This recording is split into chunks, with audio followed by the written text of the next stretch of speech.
a place where you can combine romance, open world, and travel to other dimensions. A game in which you can plunge headlong into another reality and divide life into before and after. This is how you can describe the fantasy VR game called Chrono Life. And everything would be fine if another player in knight's armor hadn't insulted the hero by refusing to join the team. Another female sorceress participant tried to explain their refusal more politely, apologizing for her comrade, while a muscular man with scars on his shoulders stood behind and looked at the guy with disdain. And when all the members of the guild had already gone forward, even the little boy, holding a lollipop in his hand, could not help but laugh at the hero and his clothes. And so it was with every team John tried to join, so at some point he was left completely alone in the middle of the street. Having heard another refusal, the guy could not stand it and swore loudly. Almost crying, the hero was angry at the game, at his poor equipment, and at the whole world. The other characters looked at him like he was crazy and mocked him and his weak equipment. But John could not accept defeat and, hearing their words, shouted that they did not understand anything, and that weapons could not be useless if a lot of gold was spent on them. Suddenly, a girl from the crowd noticed his hysteria. The guy looked up at her only when she hesitantly tried to address him, coming closer. Lilith seemed to sparkle with her beauty and innocence, awkwardly shifting from foot to foot and holding a neat staff with her thin hands. John immediately blushed, looking the girl up and down, surprised that she even approached him and asked what she wanted. With a dazzling, sparkling smile, Lilith herself invited the hero to join her team. Grinning widely, John realized that this game was the best since it had such beauties. Some time passed, and the heroes were already walking through the forest, and Lilith was praising the guy, who giggled smugly at this. John proudly boasted that he spent most of his parents' allowance on gold bars in the game, which is why he has such equipment. And the girl began to admire him again, asking how much he had already improved. John promised meaningfully that she would definitely be surprised. The guy proudly added that he bought up all the beginner sets for 55,001, as much as he could afford. With a gleam in his eyes, the hero showed off a sword from such a set. Lilith smiled dazzlingly. "Cool, you look just like a knight." At that moment, John felt as if lightning had struck him straight in the temple and in the soul. The guy went deep into himself, imagining daily walks together, smiles, laughter. How one day, surrounded by flowers, their tender first kiss in the game will happen. Or how he would one day kneel down in front of her under the rays of the setting sun. John was already imagining how paintings in a gold frame with the happiest moments of their lives would hang on the snow-white wall of their shared home. And of course, as a little girl, she will meet him with her mother after work. Lost in his dreams, the guy was already thinking about what name he could give her. Lilith's steps suddenly stopped, interrupting the hero's lost thoughts. The girl said that they had come to the right place. It turned out to be an empty space in the forest, hidden by trees. The hero was surprised by this, looking around. There was a sudden clang of the sword as its blade passed through John. The guy immediately started coughing up blood, shocked by what was happening. His base health stats instantly began to decrease. The hero fell onto the grass with a crash. Shocked, he tried to comprehend what was happening, breathing heavily as the iron taste grew stronger in his mouth. A bright red pool of blood was already forming behind him. He asked hoarsely, "For what?" trying to make out Lilith's expression. When the guy suggested that it was his weapon, a sly grin appeared on her face.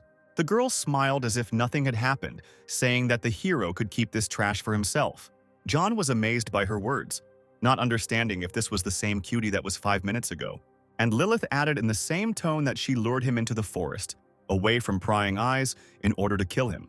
The guy, shocked, recalled that the girl had invited him to join the team, and she answered with a smile that she lied because she didn't need someone like him on her team. As if trying to finish him off, she unashamedly called him a poor loser.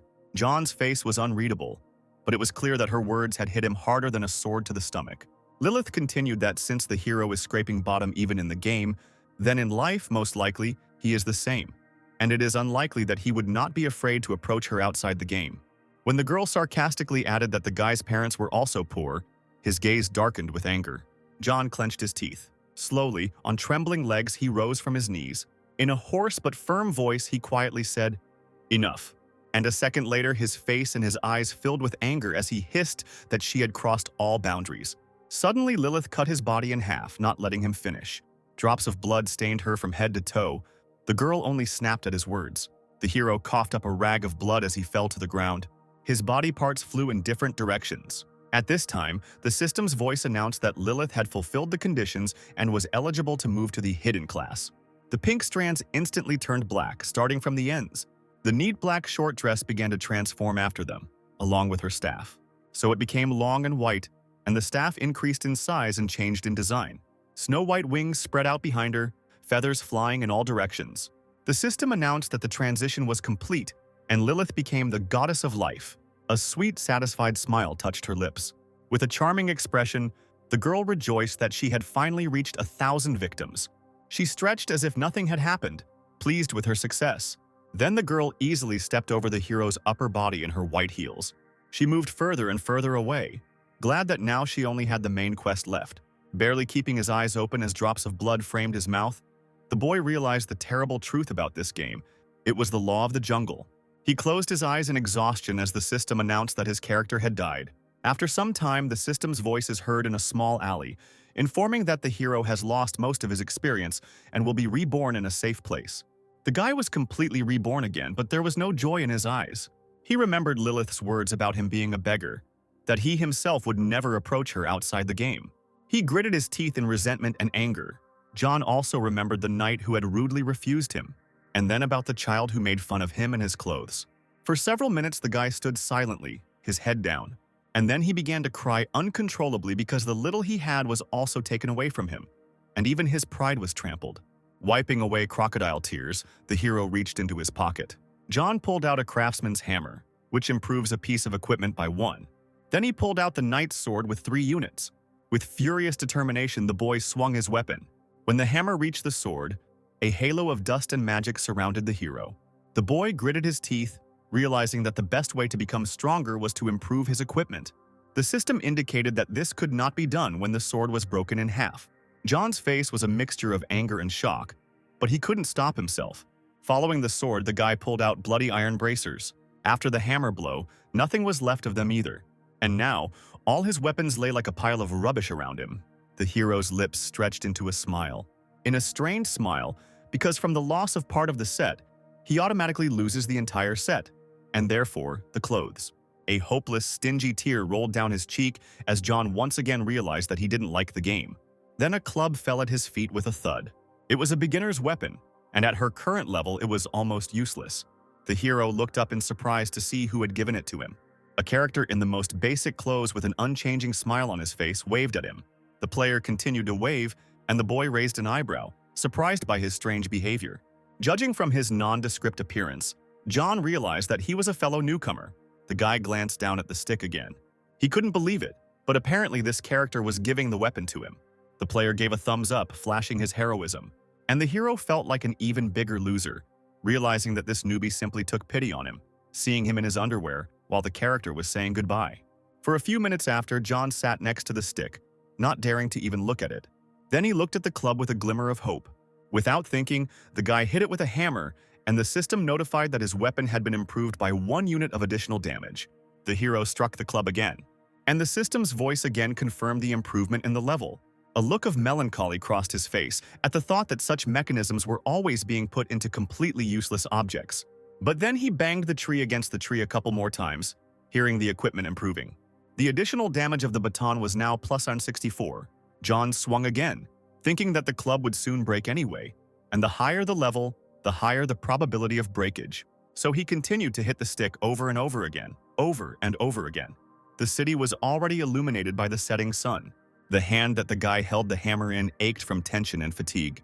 Although he himself sat and was covered in sweat, shaking from head to toe, the hero bit his lower lip. With one last sharp movement, he swung and struck the club. A golden haze surrounded him, and the system again said that the equipment had been improved. The club sparkled in a golden glow with a new maximum status, level 99. With a trembling hand, John picked up the weapon, examining it in surprise. He wondered, how could a simple stick reach level 99? This was impossible because after the 10th time, the probability of success of each subsequent improvement decreases by 5%. At this point, the club slipped out of his hands. John tried to catch the slippery stick with trembling fingers. Finally, he grabbed it firmly with both hands, but the tip barely touched the ground. At that moment, the stones under the guy flew up, and he himself opened his mouth in shock.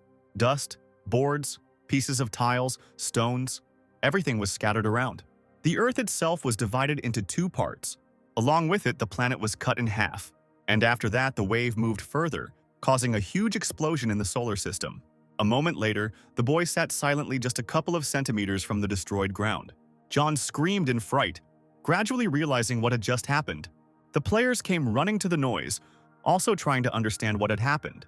Some even thought it was a dragon attack. People ran in panic towards the destruction, running around John, unaware that he was the one causing it. The hero himself still sat in a stupor and looked ahead, unable to say a word. The continent in front of him split in two in a matter of moments. On that day, a new world record in VR gaming was entered into the Guinness Book of Records. The system notified John that his reputation had been increased due to the player's murder, and when such notifications started appearing again and again, it became clear that the world record was for the number of players killed with one hit. The guy realized what was happening, because the notification sound did not stop. A wide grin appeared on his face, although that was all that was visible due to the setting sun. John remembered Lilith's words about his parents and his unsuccessful life. The hero continued to chuckle, his grin turning into a victorious grin. He remembered how he would pay with his life for his knowledge. Then, through my own experience, I learned about the essence of the game. The hypocrisy and cruelty of other players came to mind. This is how John learned that the law of the jungle applies in this game. The guy sat with an unreadable face, holding a baton in his hands. She was glowing with her level 99 gold status, and the hero's face shone with anger and a desire to take revenge on his offenders. In reality, the guy was a nobody, of unprepossessing appearance, of average height. He did not excel in either his studies or sports. If we were to describe his life in gaming terms, his level would be Bronze 4. The sun rose over the city again. There was a quiet rustling of bare feet on the ground. John walked slowly across the town square, wearing only his raincoat and underwear. Now something has changed in him. Suddenly, he bumped shoulders with a heavyset player. The big guy turned to the guy with insults. He grabbed the hero by the chest with his large, rough hand.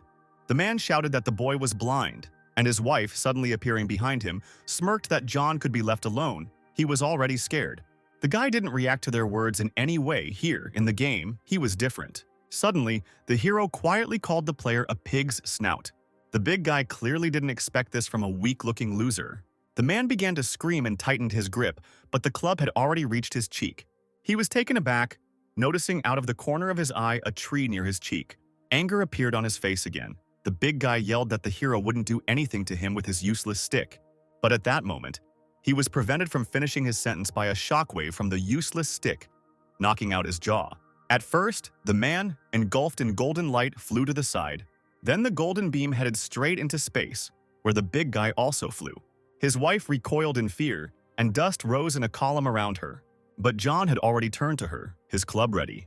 The weapon fit perfectly in his hand, as if it had been created for this very moment. Here John was invincible. In this game, he is the main character.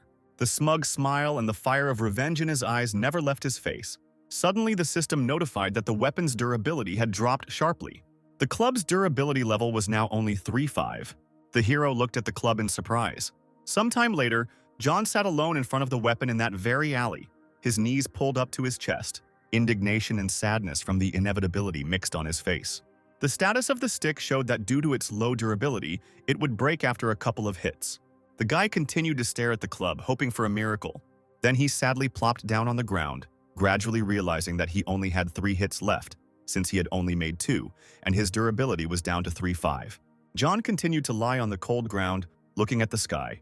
As much as he didn't want to admit it, he wasn't in the best position right now. He looked at the sun through the roofs of the houses, realizing his hopelessness. The hero really wanted to take revenge on those who laughed at him, and even more so to deal with Lilith. He looked at the sky for a few more minutes. Suddenly, John clenched his teeth in anger. The guy jumped to his feet in one movement. The hero whispered that he still had 3 hits. An unexpected determination appeared in his eyes again. A gloomy place full of skeletons and sharp rocks. The Valley of the Dead. John stepped forward, stepping on another skull, although the entire road was paved with them. His expression was unreadable, but there was definitely no fear there. The hero muttered something unintelligible under his breath. Suddenly, some kind of lilac glow appeared from behind the rocks. The guy turned around at some noise in that direction. His face was covered with a shadow of determination. Suddenly, John was surrounded by columns of dust. Huge purple eye lights sparkled out of the darkness.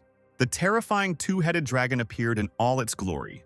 The entire cave shook from the menacing roar of both heads, But the hero looked at him imperturbably. As the game's strongest boss swung his huge paw, he creaked in a creepy voice.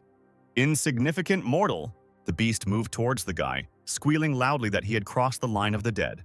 Rocks crumbled, skulls flew from side to side, but John stood his ground when the system explained that in front of him was the two-headed dragon Eurus. The monster approached the guy, shouting that this place was the line between life and death. The dragon cried out that the hero was a fool and was now doomed to eternal torment. But at that moment, he was abruptly cut off by a golden light from John's club. A moment later, only a trace remained of the monster's head. The beast looked at his missing part with surprise, and the hero picked up the club from the place where the force of the blow had formed a black hole. John whispered quietly that he only had 3 hits left. The dragon looked at the absolutely calm guy in shock. At that moment, the system announced that John had 2 hits left, and he thoughtfully scratched his back with his baton.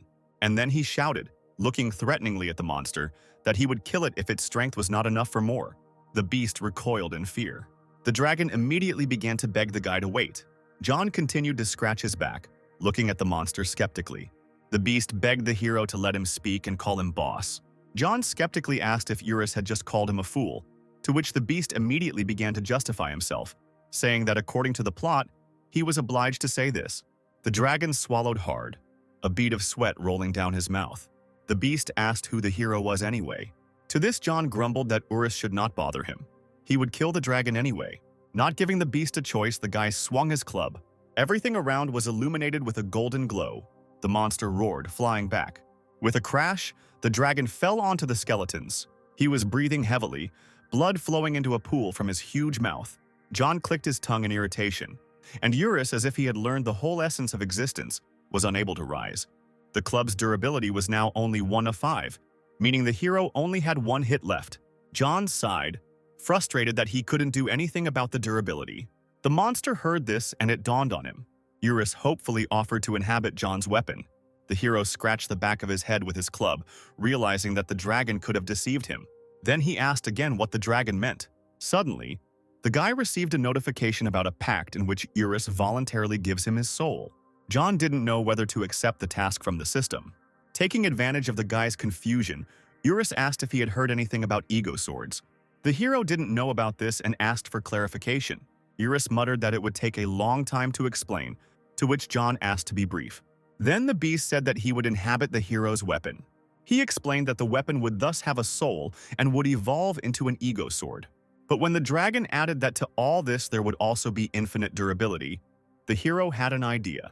Eurus assured that the ego sword was the most powerful weapon in Chrono Life, and John suddenly giggled. Then a loud laughter echoed throughout the cave, bouncing off the walls. The dragon laughed awkwardly along with him. He tried to ask if his boss agreed with the proposal, while the guy continued to laugh uncontrollably. Having calmed down, John muttered that he had changed his mind about taking revenge. And then he grinned evilly, seeing how much the game wanted him to do it. Eurus trembled with fear when he saw the crazy expression on the hero's face, and mentally asked his mother to take him away from there. With a wide grin, John clicked the accept button, and the system responded that the quest was accepted. Suddenly, a huge purple pentagram appeared below him. The pentagram stretched out under Eurus, and the lilac light spread throughout the cave. Gradually, the huge dragon wings began to disappear. When the dragon itself dissolved into the program codes, the system announced that Eurus's physical body had disappeared. A purple glow enveloped the club, as the system's voice confirmed that the monster's soul had entered the weapon. From then on, the baton's status was highlighted in purple, and the weapon's class became Ego, and its durability was equal to infinity. A wide grin spread across John's face. But before he could celebrate, he heard rustling sounds. Monsters from all corners climbed straight towards the hero. They shouted that their master demanded revenge. Loud roars and cries of "Revenge! Revenge!" could be heard from everywhere. While the beasts cried out for retribution, John stood motionless, not even moving. The army of Eurus, mingling together, stood like a wall, and in front of them the hero looked very small. The guy grinned evilly. "Well, then I will take revenge." For a second, the image of Lilith appeared in his memory. He raised his club up and shouted loudly, "Revenge!" echoing the cries of the dragons. The baton's beam once again hit the planet and reached space. At this time, the city, despite the serene sky, was also restless. The players crowded around a board with someone's face and the words "Wanted" written on it. Everyone understood that the wanted man was dangerous and were tense. The guard standing next to the board announced an SSS rank reward for the villain's head. People became even more tense when they heard that this villain had killed over 800,000 people in one day, which was the worst mass murder in the history of the game. The bounty notices for his head were spread throughout all 12 kingdoms, on all 3 continents. They were on every street, even the smallest one, on every corner. The guard announced that the reward was 1 trillion gold. The players whispered in shock, not believing in such a huge reward. Then the sound of marching footsteps was heard. Soldiers in golden armor with shields of the same color walked in a row. The players realized that these were not just knights. After all, each of their armors had the coat of arms of the royal guard engraved on it. People noticed the one who commanded them walking in the distance. The leader of the Golden Guild was a beautiful girl named Andrea. On the other side were soldiers in red cloaks with white crosses embroidered on them. The leader of the White Crosses Guild was Stanford, and his right eye bore scars reminiscent of his exploits. The army in caps and purple robes was already lined up in rows. The leader of the Holy Land Guild was the most powerful sorceress in the kingdom, Gloris. Following them, the Robin Hood Thieves Guild appeared, led by Duncan. And behold, the silver armor sparkled in the sun. Another army followed after the others. The blue flag fluttered in the wind. The knights with the azure coat of arms stepped aside to let the leader through. It was Hawkeye, the king of this country, who commanded the Guild of Justice. The players watched what was happening in amazement, because the 5 strongest guilds gathered in one place for the first time. The alliance of these 5 flags was the strongest alliance in the world. Hawkeye spoke up as the leader of the World Alliance. The Knights of the 5 flags stood motionless, awaiting orders. The entire alliance listened in anticipation as he declared all-out war on the mass murderer of players, to the one whose face is imprinted on the arrest warrant. Meanwhile, John was studying the new club with its current characteristics. The guy looked at the weapon thoughtfully. Then he grinned, baring his teeth. His laughter echoed down the now familiar alley. Suddenly, Urus emerged from the weapon, glad that his boss was in a good mood, and the hero screamed in surprise. John was scared that someone's head was sticking out of his club and asked what kind of creature was in front of him. The beast introduced itself as a 2-headed dragon. John was surprised when he looked at the little animal. He remembered the huge monster from the cave, and then he looked again at the little creature from the club. Urus reminded that he had already said, "His soul will inhabit the hero's weapon." The little dragon added that this was a normal occurrence for weapons of the ego level, and only the hero could see and hear it. But the guy didn't listen very closely, being touched by the dragon's new form. John replied that he generally understood, but he was curious as to where the beast's second head had gone. At first, Urus didn't understand what the question was about. Then he turned his head to the side and saw that an important body part was missing. And then he sadly asked where she really went. Then a piece of paper flew towards them. The hero picked up the leaflet that had flown away. His face was emblazoned in the center with a huge sign about the reward. To say that he was surprised is to say nothing. And looking at the sky, the hero saw that there were thousands of these leaflets, on the walls of any building, everywhere where people walked. His face was in every available place. Urus immediately squealed in delight. The beast circled around John, praising his boss that there was no way a dragon could kill 800,000 people with one blow. Urus rejoiced that they would even give real money for the hero, a whole trillion. At this time, John asked, while chewing chicken, if NPS like Urus could say anything about real money, since they don't know about it. To this, the little animal replied that he didn't care. He was already in the next world. Urus changed the subject to the hero, asking what he planned to do since they would hunt him day and night. The little beast asked in a terrifying tone, "Shouldn't we deal with humanity right now, boss?" The guy thought, continuing to chew. He looked again at the fallen leaflets. John chuckled as he looked at his portrait. The hero chuckled maliciously, thinking how cool it really was to feel like a celebrity, and Urus tensed up again. The guy calmed down and said with a smile that he would act according to the LPS principle. Urus naturally asked what he was talking about. The hero explained that this is a technique where a very powerful and strong character pretends to be weak and harmless. The beast asked why John should tolerate being treated like a loser, ignored and despised. To which the guy replied with a smile, "You don't understand anything."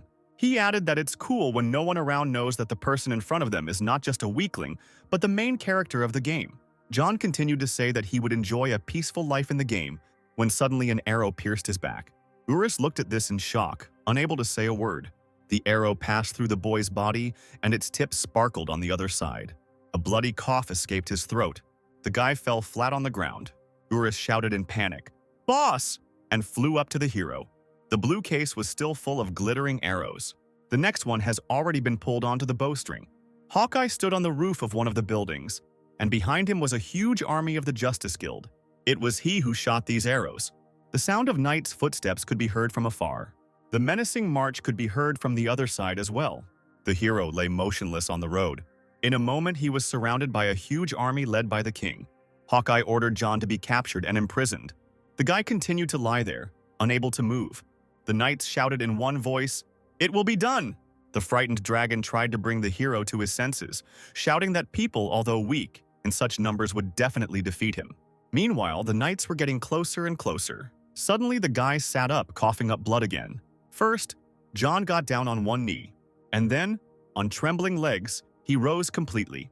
The army tensed, preparing their weapons. Hawkeye shouted that there would be no mercy for the villain. The knights rushed to attack. Urus continued to nervously fly around his boss, and John gritted his teeth and hissed, "I've changed my mind." With a sharp jerk, he pulled the arrow out of himself. The guy threw it aside as if nothing had happened. His free hand gripped his baton tightly.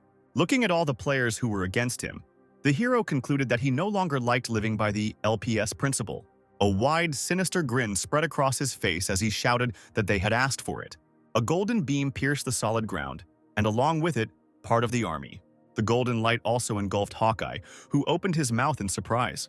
The flash of the impact once again reached the universe. People, like bugs, spread out on the ground. The leader was breathing heavily, unable to rise. He couldn't believe that just one blow had caused him so much damage. All the buildings in this place were razed to the ground, not to mention the people. Inexpressible horror passed over the king's face.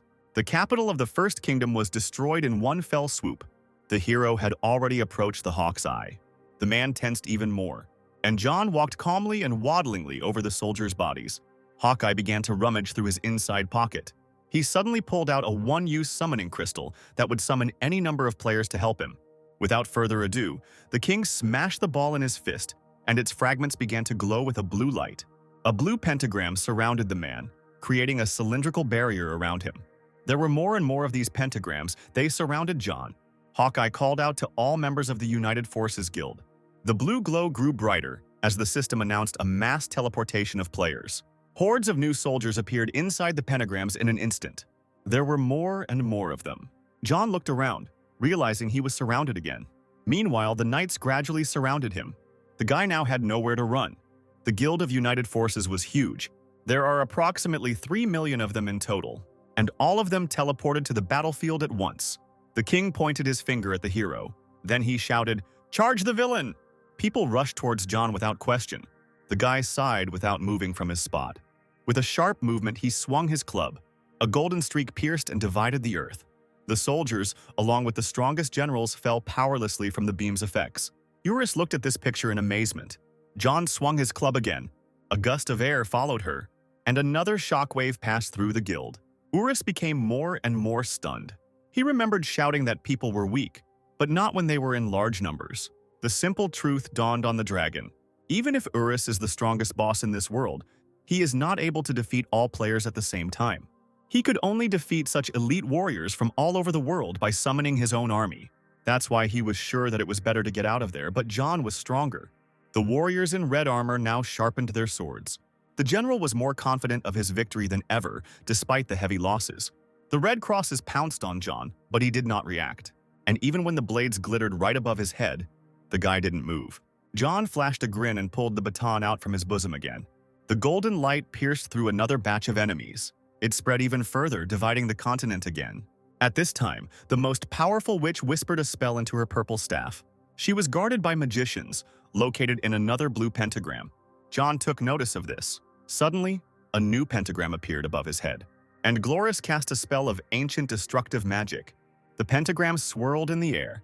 John watched this with surprise, and just a second later, a huge magical beam from the pentagram suddenly headed straight at him. John muttered under his breath that the spell sounded really cool. Illuminated by the beam, the guy added that he would also need a spell for his attacks. John pulled the club from behind his back again. The power of the weapon once again pierced the planet, and with it the solar system. And the name of this technique was Annihilation. In the middle of the pentagram, there was only a hole and a light haze around the edges, and then her sides began to crack. and suddenly the whole structure shattered like a mirror. The girl screamed, realizing that her ancient spell was broken. She called over the royal mages, preparing to give the command. But then they noticed John raising his stick above his head. The hero said quietly but firmly, "Blow." A golden glow pierced the space from the earth to the sky, and the magicians also flew off in different directions. John was fighting alone against 3 million people, and while it wasn't exactly spectacular, it was definitely a disaster for the players. The entire Guild of United Forces was completely defeated. Hawkeye sat among a pile of lifeless bodies. He was shaking, his breathing was ragged, and his heart was pounding in his temples. The man muttered the same thing under his breath, not believing that such a thing was even possible. And John had already approached him, blocking the sun. The guy said he wouldn't kill him, even though he was the one who made him lose his temper. Hawkeye asked why in surprise. At this, the hero sighed with a smile, and he reminded the man that it was Hawkeye who shot him with a bow. The king was frightened, tears sprang to his eyes, but at that moment the club had already touched his jaw. As expected, the battle was on everyone's lips. This situation interested even those who don't play games at all.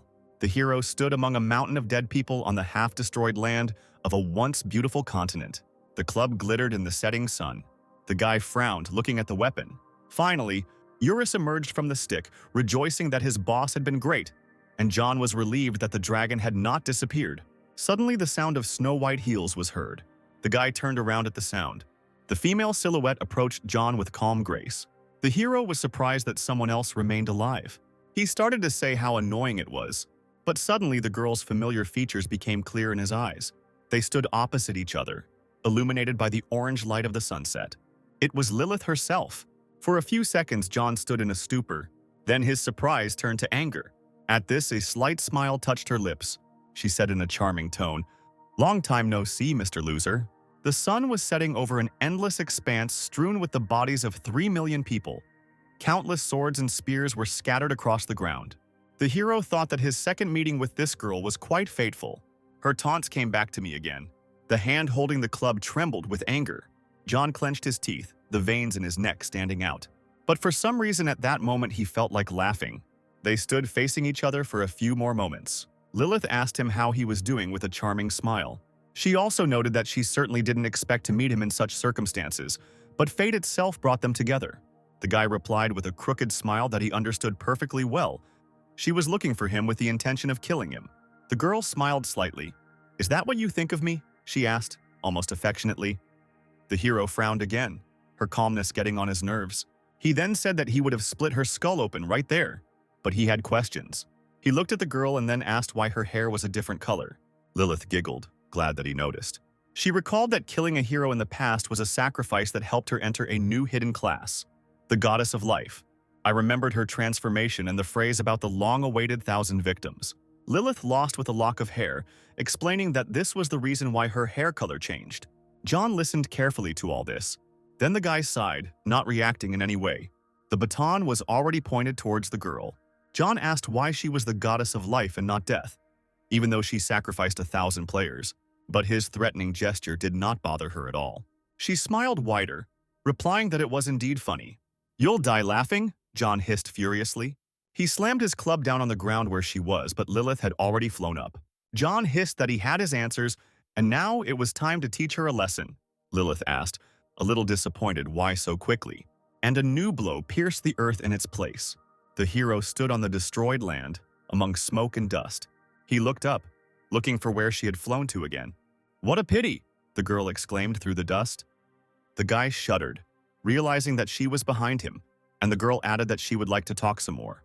He ran furiously towards her, clutching a weapon in his hand. Another blow from the club passed along the ground, and the golden light took the girl with it.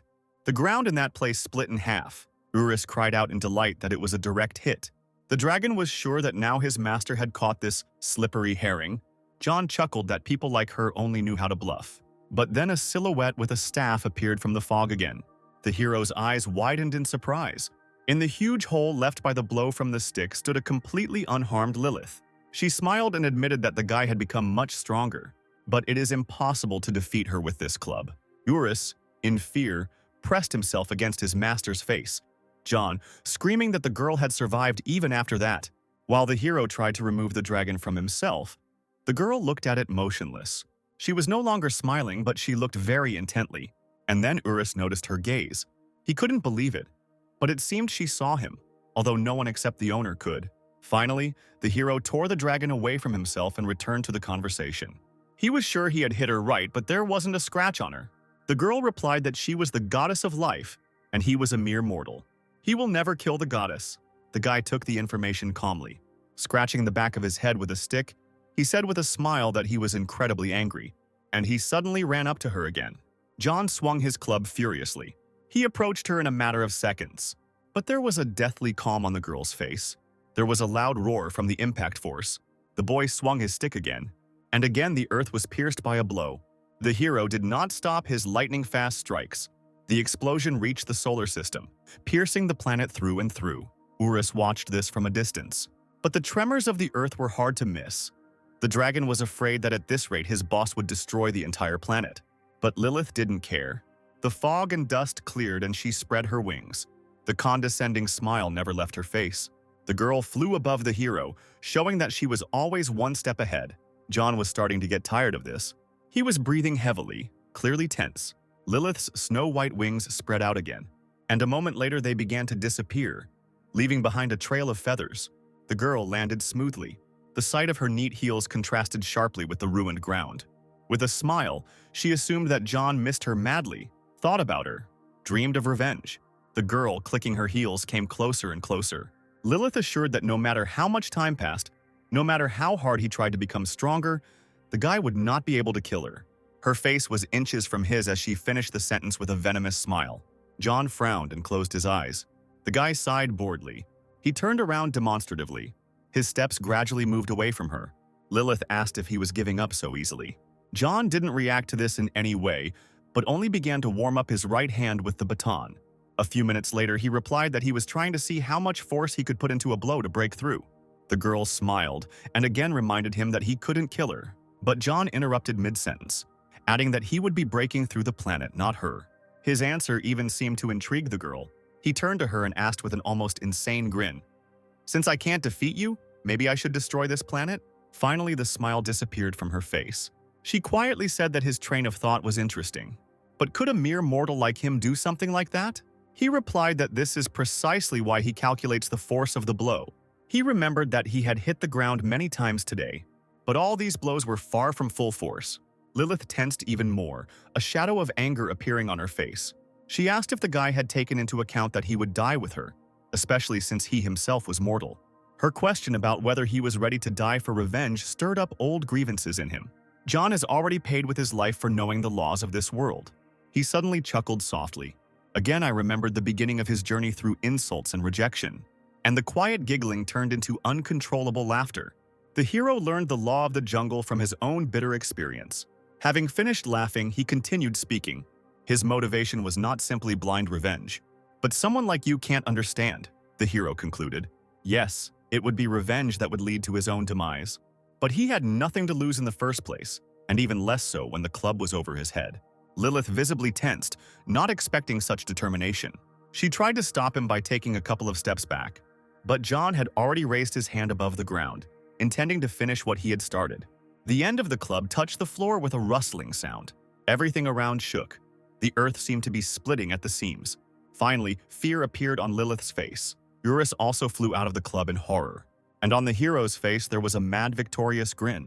The force of his blow literally cut through the ground like a watermelon. In an instant, it swallowed the entire planet, and a moment later the planet turned into a glowing ball. Before it exploded into 1,000 pieces, the blast wave illuminated everything around. The light was so bright that it was reflected even in the darkness of the solar system. It was incredibly blinding and equally terrifying. Suddenly, a wall of binary code appeared in place of the planet. Meanwhile, in the real world, in the game capsule building, the huge blue hall of VR capsules, as always, worked continuously in silence and tranquility. Only one man sat among the capsules with a bored look. Someone's obscene language caught his attention. Players climbed out of their capsules one after another, cursing that they had been kicked out of Chrono Life. They were all puzzled as to why they had been thrown out. And then everyone turned to that same admin, intending to get answers to the curses. In response, the admin tried to calm them down. He explained that the problem was not with him or with electricity. One player suggested that there was a problem with the server, to which others responded with skepticism. Suddenly, one guy received a notification about an update on the game page. The creators reported that there was indeed a technical error on the server and promised to fix it and later explain what the cause was. However, one capsule was still working. A man's silhouette and the words "occupied" were visible on it. And in the game, there was still a wall of binary code. The system was rebooting, counting players and identifying them. After some manipulation, the system's voice announced that there was only one player in the game. At this time, John stood among the cells and digital codes. The guy looked around in amazement, wondering where he was. The hero took a couple of steps forward in space. He scratched the back of his head in confusion, as if remembering that he was not here. "ST-389, came a voice from behind. Someone in yellow slippers approached the hero, adding that this was the name of the planet he had destroyed. The stranger came closer, saying that it was one of the most beautiful planets in the fourth universe. The man did not react to the hero's skeptical reaction, but added that it was his mother's favorite planet. John frowned as he looked at the stranger, and after a few seconds he asked who was in front of him. "Me?" the man asked mysteriously. He was silent for a few moments. Then he smiled broadly, and then, with a mad grin, he introduced himself as the creator. John was silent for a while, but he exhaled with a smile, not at all embarrassed by the expression on his interlocutor's face. "The creator is the creator," he replied, before asking if the man had seen a dark-haired girl there. To this, the stranger replied that there was no one else except the two of them, which amazed the hero. Here, John received a notification that there was only one player on the server, and the creator added that the guy killed everyone himself. And finally, it dawned on the hero. No one would have survived such a large-scale explosion. And when the man added that there was no one left alive, John chuckled. The stranger was taken aback, not understanding such a reaction, and the hero laughed uncontrollably. He exulted, "Revenge!" raising his club above his head. While the guy continued to rejoice, the stranger still stood in a stupor. John then turned to Urus, wanting to share with him the joy of the revenge that had been accomplished. But the stick in his hand showed no signs of life. The hero began to curse, trying to pull the dragon out. The stranger again spoke up, saying that there were only two of them. John looked at him and frowned. The man added that the animal was not with them either. The guy skeptically asked who was in front of him, if there was only one player on the server. The hero asked whether he was an NPS or a developer. The man began to answer that he was neither, but suddenly a blur appeared in his throat, and instead of a voice, a machine-like crackle was heard. The creator continued to speak through the crackling noise, and it was impossible to hear him. Then he sighed with a smile. As if nothing had happened, the man scratched the back of his head and said that there was already interference. Here, the space under the heroes began to disappear. John looked down in confusion. The man added that it was a shame to say goodbye so quickly, but it was nice to meet him. He then waved and asked me to say hello to someone named Furry. John opened his mouth in shock, trying to stop him. But at that moment, the space disappeared even more, blurring the stranger. Everything around disappeared under the bright light, and then the cells began to crumble and fall like shards of a mirror. The system's voice announced that the hero had been kicked out of the game. The wall of endless code appeared again. It was still quiet in the VR room. Only the hero's capsule showed signs of life. The door gradually began to open, filled with steam. With a distinctive click, the door opened completely. John took off his VR glasses. He was clearly very irritated. "Why did you even show up if you didn't say anything?" The guy was indignant. John continued to grumble, not noticing that there was a man sitting opposite him, surrounded by bodyguards. The man kept looking at John through his dark glasses and smoked an expensive cigar. Suddenly, he stood up, revealing an expensive white suit. The blonde walked towards John, followed by his bodyguard. Walking slowly forward, the man said the hero's exact age, name, and how much time he spent in the game. The guards stood like a wall when the stranger added that the guy's favorite weapon was a level 99 baton. As he checked to see if everything was correct, his massive figure loomed menacingly over John. The guy answered in the affirmative with a trembling voice and asked who was in front of him. The man slowly took off his sunglasses. And then, with a dangerous flash of his blue eyes, he replied that he was the one who had come for his club. John is a 21-year-old college student and a fan of the game Chrono Life. During his entire playing career, he never rose above the amateur level, but he was lucky and was able to upgrade a regular club to level 99+. Then he was able to take revenge on everyone he didn't like, and even to this sweet-looking lady. He dealt with her best of all. Along with it, the planet was also destroyed. Then someone appeared who called himself the creator. although he disappeared as suddenly as he came. Under the light of the moon and a canvas of stars in the sky, skyscrapers rise above the city, casting reflections from their windows onto the sidewalks. A small restaurant with a bright neon sign was guarded by men in formal dark gray suits with expensive cars parked around it. The description on the sign on the front stated that the establishment specialized in making rice soups.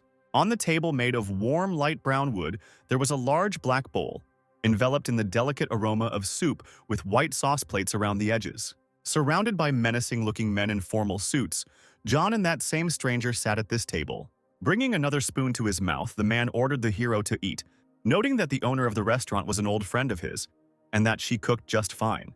The guy repeated after his interlocutor with a trembling hand while his whole body was trembling, and beads of sweat from tension and fear were gathering on his forehead. Suddenly, the blonde, as if not noticing John's anxiety, indulged in memories of how often he visited this establishment during his distant, poor youth. He added with a smile that it was about 15 years ago, and he founded the company when Chronolife was still in the development stage. At the man's last phrase, the hero was suddenly struck by a realization. A guess sparkled in his eyes. John, trying to formulate a clear answer, began to mumble and stutter, confused, while his interlocutor serenely enjoyed his food. Then the hero cried out that he thought of the man as a mafia leader, but he didn't even want to guess who the people around them were. But it turned out that they were employees. The developer of the hero models on the right, the sound engineer in the middle, and the head of the marketing department on the left. John admitted that, mistaking the developer for a mafioso, he almost fainted from fear, and then asked why he needed the hero. After listening to the screams, the man, continuing to eat his soup calmly, replied that he had already mentioned this earlier at the gaming club. The atmosphere suddenly became tense as he repeated that he had come for the boys' wooden club, as it was extremely valuable. John felt a bead of sweat roll down his cheek again, as he asked confusedly what that meant. The developer responded that it was perfectly normal for him to take buggy items from players, especially ones of this magnitude. John almost jumped out from behind the table, indignant that he personally upgraded his weapon without using anything from outside. But the guy stopped short when the man's voice suddenly became even more serious, and all his arguments were immediately blocked by the phrase, 3%. This was the probability of successful improvement after the 10th time, and with subsequent times it decreased more and more. The blonde pierced the hero with a direct gaze, firmly asking if he understood what this meant. John was perfectly aware of his interlocutor's words and then remained silent, looking away. Even if it wasn't a bug, the chances of getting a club at that level in such a short time are almost impossible. The hero continued to silently look at the table, not raising his gaze to the developer, feeling completely defeated. With a heavy sigh, the man finally said that, as the creator of the game, he would confiscate the club from the guy. The night sky, strewn with stars and flooded with the lights of the city's 24-hour signs, remained in a tense silence. Finally, a new day arrived, and the game location was illuminated by the scorching afternoon sun. It rose high above the picturesque green forest of the Rocky Front County. The calm was interrupted by the menacing roar of an animal with a huge, stinking mouth full of sharp, rotten teeth. The giant, hairy mutant bull Gortys, level 21, flashed its small, round eyes predatorily. Meanwhile, on the other side, a team of 4 players prepared for his furious attack, drawing their weapons. A beast of terrifying size rushed at them with great speed, its long and sharp horns raised. Suddenly, the fiery tip of a crystal weapon that looked like a large spear began to sparkle. One of the guild girls swung her flaming weapon, loudly chanting, "Firebolt!" Covering the entire space with red light, the girl shot a fireball at the monster. Gortys was instantly caught in a hot cage as his silhouette was slightly visible from behind the pillar of fire. His skin was quickly being burned alive and the beast roared uncontrollably, trying to break free, but it was too late. The guild leader rejoiced at their team's victory, praising the sorceress for her great efforts in the fight. Suddenly, with strange cries, another girl from the guild appeared on the battlefield preparing to attack. Continuing to scream, she got into a fighting stance, the bluish brass knuckles glinting in her fragile palm. The girl furiously rushed towards the almost defeated monster while he continued to scream, engulfed in flames. The team leader indignantly exclaimed that she should stop immediately and not do anything stupid. But at that moment, she no longer heard him, because she pounced on the beast from above, grabbing him by his massive horns. However, without hesitation, Gortys easily threw the stubborn woman back several meters, shaking his head from bottom to top. She flew head over heels, head first, straight towards the unsuspecting fire sorceress. The sorceress only managed to whisper, "Ouch," before the inevitable collision. The sound of one girl falling onto another was so loud that the rest of the guild members immediately perked up. The other players immediately ran up to help the girls, while John watched the spectacle from the heights of the treetops. He could hear their anxious cries perfectly well, but he clearly had no intention of doing anything about it. After a long period of silent observation, the guy once again sighed tiredly, wandering in his thoughts. "What should we do now?" the hero asked out loud, as if the mountains and trees around him could answer him. Behind him at this time, the serene chomping of the little animal could be heard. Urus sat behind his master, enjoying a chicken leg and asking what the guy was planning to do now. The hero did not answer, and his face was distorted with even greater sadness from the overwhelming sadness. John again gloomily ran his hand behind him, feeling for the weapon that was glittering in the sun. He looked at her sadly, reading the footnote of the hard-to-achieve level 99 status. The hero frowned again, unable to drive away the bad thoughts and memories of yesterday's conversation. The night and that cozy little restaurant came back to mind again. And at the same time, it was far from a cozy topic of conversation. The developer repeated his words that the hero's weapons are subject to confiscation.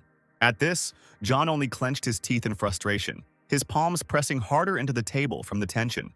Suddenly, the developer added that he had been instructed to say so by the company, and John's anger turned to confusion. The man, in response to a silent question, explained that he considered this rule unfair to the players. The hero asked again, incredulously and still slightly confused, if this was really so. To this, the blonde replied that he had conducted his own investigation and had concluded that the guy's club was not a bug at all. The man eventually thought about it and decided that he would not interfere in this and would leave the hero alone. Although he did not miss the opportunity to remind that John with a club managed to kill the strongest monster. Then, using the soul of this monster, wipe 3 million innocent users off the face of the planet in one fell swoop. And then, in exactly the same way, in an instant he didn't leave a single wet spot on her. But in fact, he had and has the right to freedom of action, because he is a user of this game. With these words, the developer poured the sauce from one plate into another filled with soup. John watched him silently and in amazement, not quite believing what he had just heard. And the developer said that the guy can even add spicy radish to his rice soup if that's his choice. John listened attentively to this motivational monologue with the same amazement. The man handed him the remains of the hot radish, and the boy hesitantly took the plate in his hands. For some reason, this moment seemed special to the hero, comfortable in its own way. And suddenly, the owner of the restaurant appeared, immediately hit the developer on the back of the head and shouted at him not to spoil the food, and John quietly put the radish aside. The woman turned around and walked back, grumbling that she had been cooking beef broth all night, and they were trying to ruin it. And on the menu, there was also a soup with spicy radish, especially for the developer. There was silence at the table for a few minutes while the man looked shamefacedly into his soup and the boy moved the ill-fated plate away. After finishing these memories, the hero looked again at his recaptured club. He frowned, keeping the phrase about spicy radish rice soup in his mind. Suddenly, another scream was heard from below the tree. All members of the team turned against a certain Kate, the same girl who attacked Gorless. The guild leader shouted that the girl didn't know how to work in a team and wondered why she had gotten into trouble at all, while the sorceress tried to calm him down.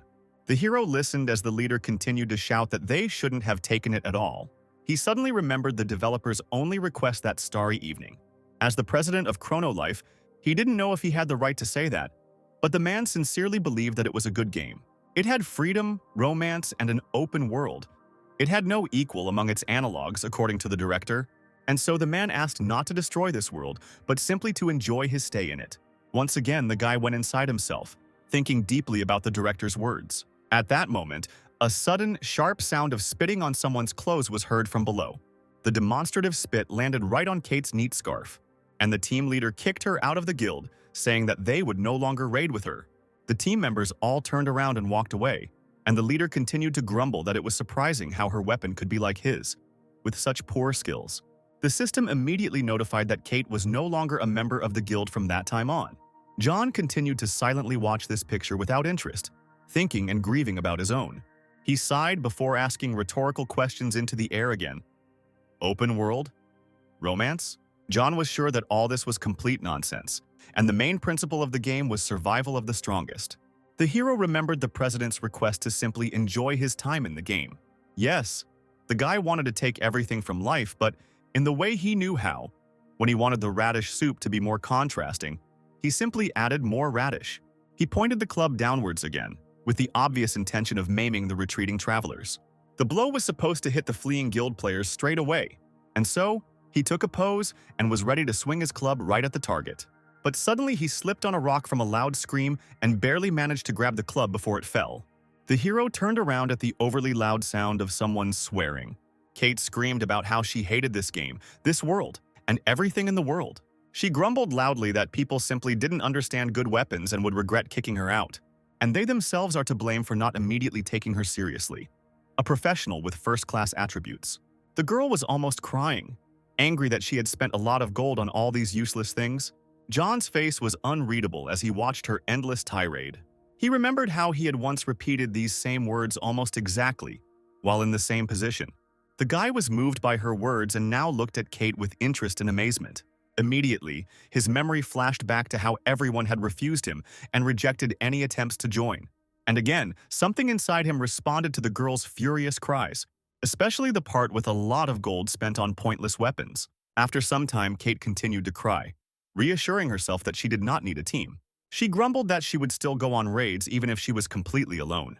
And while the girl walked angrily through the forest, the hero did not take his eyes off her, watching from above. Suddenly, out of the corner of Kate's ear, she heard a characteristic animal roar.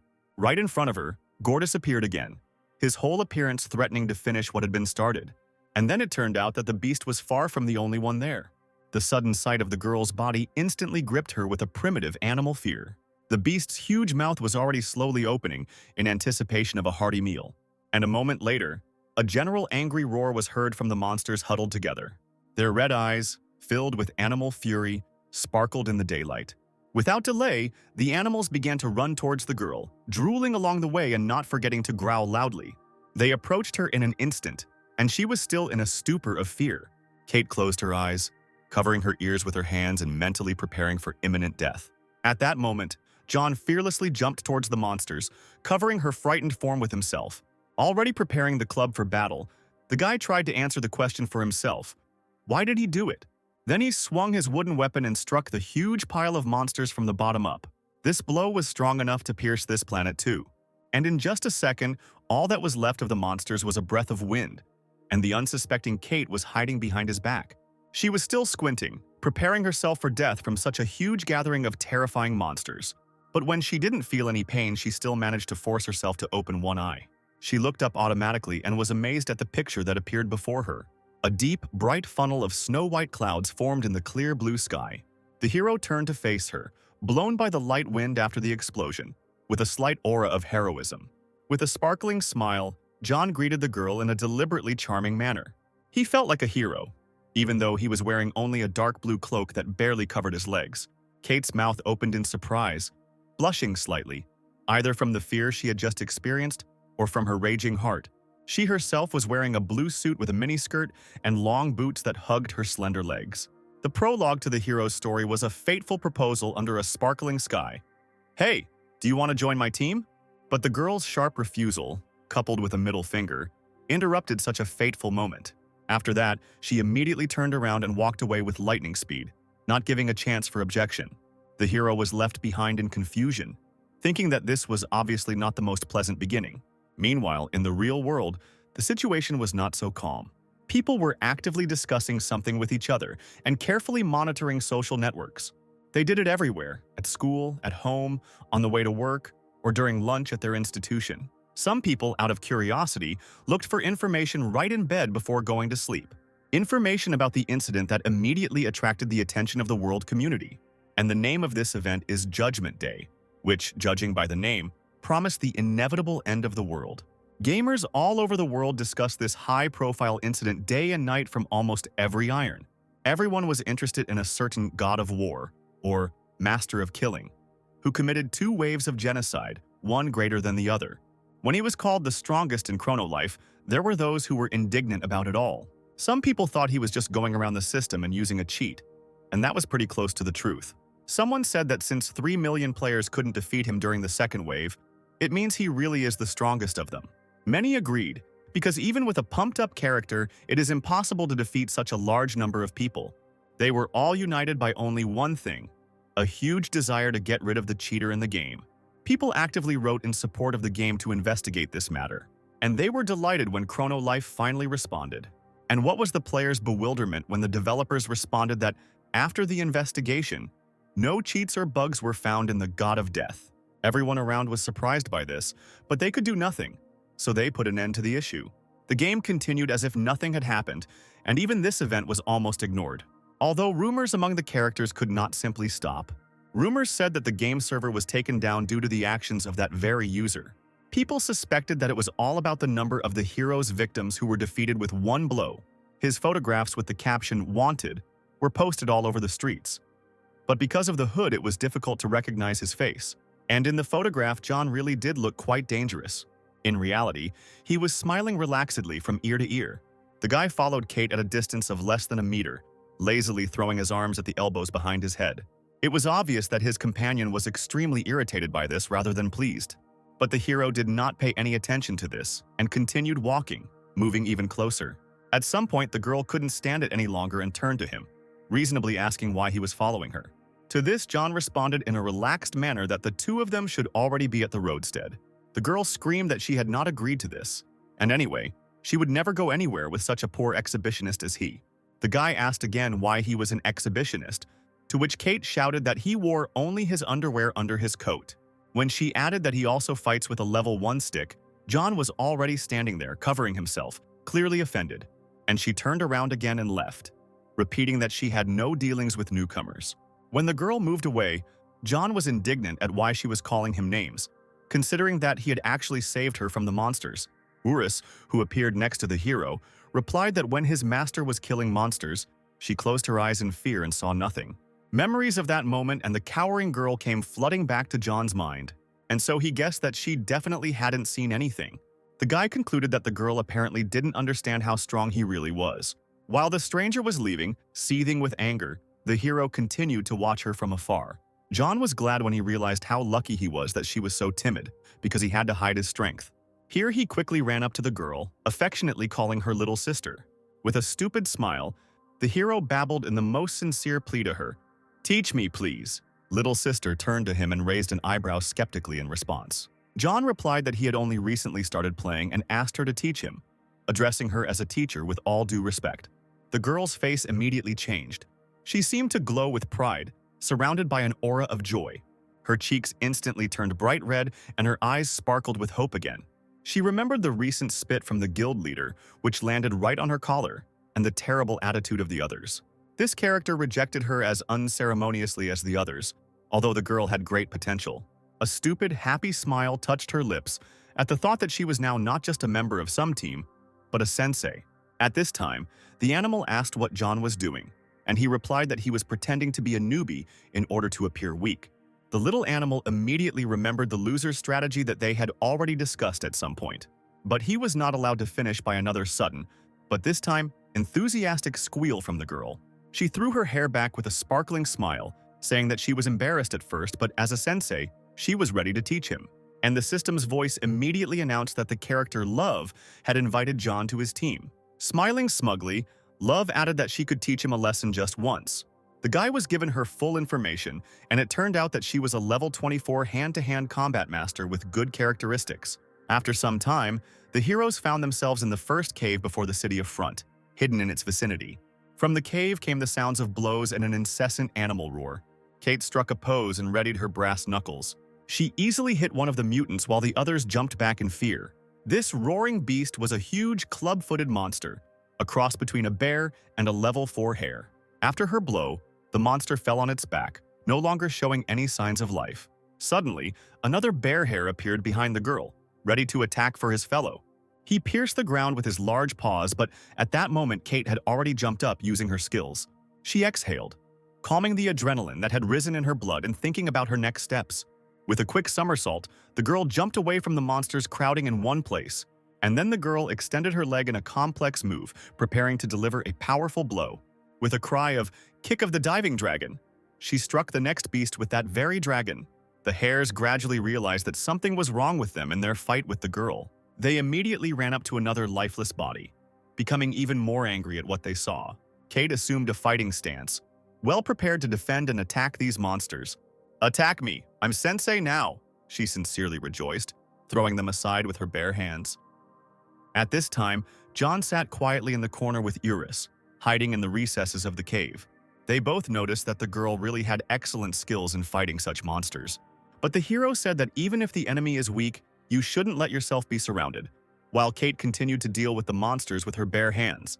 To this, Eurus objected that she simply had good, expensive equipment. The little beast explained that her brass knuckles cost 10 million gold, and the hero noted in shock that this number was equal to real money. All the other equipment was also expensive and totaled around 100 million gold. When the hero asked where the girl got her expensive clothes, Eurus replied, "Obviously, pay to win." John raised his eyebrows in surprise, as if asking a silent question. He remembered Kate screaming about how unfair the players were to her, how she cried, indignant that she had good equipment, and they didn't understand anything. Apparently, she really spent a lot on all of this. John now understood what was going on and wondered why he had to spend 100 million won on gold. Suddenly, Kate pulled him out of his thoughts by calling out loudly. The girl was outraged that the hero did nothing while she was fighting, and so she ordered him to start working with the club. John asked a little tensely whether he should really work with this stick, to which Kate shouted that if the guy wanted to level up even a little, he needed to fight. The girl continued to grumble that this was no way to behave in battle, and the beast appeared behind her again. The hero gave the monster a subtle slap while she was saying he wasn't doing anything. The hair exploded, and Kate continued to mumble without noticing. When only a light breath of wind remained from the beast, the girl turned around. "It's weird, where does the wind come from in the cave?" she asked, while John mentally scolded himself, realizing that the concept of a loser with superpowers was no longer so appealing to him. Suddenly, Kate received a message. Some user wrote that something was starting in 10 minutes and ordered to exit the game. The girl immediately frowned. She obviously didn't like this arrangement. Then she sighed heavily, showing displeasure, but did not say why exactly. Kate turned to the hero and announced that she needed to go out for a while, but later promised to join him. The guy didn't have time to get a word in before the girl disappeared, babbling that she would be there in half an hour, and for now, let John practice. The hero muttered in surprise that she had run away, and Eurus nodded with equal surprise. John wondered who the girl really was to be able to spend 100 million on gold. The pet replied that she was probably born with a gold spoon in her mouth. Thus, the action from the game location was transferred to an evening city in the real world. Inside the building was a hotel with many rooms in a solid beige color scheme. In one of them, on a large, wide, soft bed, lay a girl in pajamas and VR glasses. The system immediately notified her that she was no longer in the game. The girl took off her VR glasses and slightly rose from the warm, comfortable bed. Under the gaming equipment were others. Neat round glasses with red frames. She sighed heavily, lazily looking at her gaming equipment in her hands. The girl went deep into herself, thinking about the past events that had passed so quickly. She remembered the strange newcomer who stubbornly followed her like a little tail, his stupid smile and equally stupid request that she couldn't ignore. And at first the girl was indeed extremely skeptical, but now a slight satisfied half-smile blossomed on her lips. Suddenly, a stranger in a formal suit burst into her room screaming. She was outraged that Kate had not yet taken off her VR glasses and asked if she really wanted to lose her job. The girl shouted back that she had already filmed everything, and the woman called her a gambling addict. She then pointed to a chair and ordered Kate to sit on it, as they only had 10 minutes. But then the woman shouted that her charge had put the VR glasses on over her regular ones again, and the glasses had left dents on her nose again. The girl justified herself by saying she would have a panic attack if she took them off, but the woman would still hide the marks on her nose with makeup. The makeup artist frowned but didn't respond, continuing to stare at her charge. She sighed and grumbled for Kate to sit down already since they didn't have much time. Then she continued to mumble that if it weren't for the size of her salary, she would have already killed both her and herself. The wooden table was covered with a variety of different types of solid cosmetics. The woman carefully removed the red glasses from Kate's neat nose. Although they looked rather inconspicuous on the face, they actually looked expensive. The makeup artist used a trendy glossy powder with the brand engraved on it. She then painted the outline of her charge's lips with a neat brush, dipping it into the lipstick. After completing her makeup, Kate rose from her chair and let down her pink hair, and her long, thick locks of hair in a sparkling style now fell down her back. After some time, the bright light of the bluish spotlights blinded with its flashes from above. The host's voice announced the closing of the festival, which was taking place in that very room. The crowd applauded when they heard that the last act to perform would be the girl who had been #1 in the charts for 13 weeks. The outline of a wooden guitar glittered on the screens as the girl with the title of Best Voice in the World approached the stage. She folded her hands into a heart shape, signaling to the audience the song she would be performing. She looked like a doll, smiling brightly in her neat dress and holding her guitar. The heroine's real name is Sarah, and her real human status is singer and composer. However, despite her universal popularity, no one knew about her true love for video games. At the same time, the sound of massive animal attacks could be heard from afar in the cave. The clawed paws of another monster were approaching John. He chuckled that it was indeed worth practicing a little while Sensei was out of the game. Eurus asked in confusion what his master had in mind, having noticed that the animals were already so close. At this, the guy's grin grew into a wide grin, and he replied that he needed practice in hiding his superpower. The monsters roared at the same time, once again gathering into a huge pile, and John, looking around the assembled crowd, added that he must learn to strike without killing. The shining blow of the club pierced this planet through and through for the second time. At this time, a certain creator from the white space watched what was happening with a grin. "Interesting practice," the man said mysteriously, lazily levitating in space.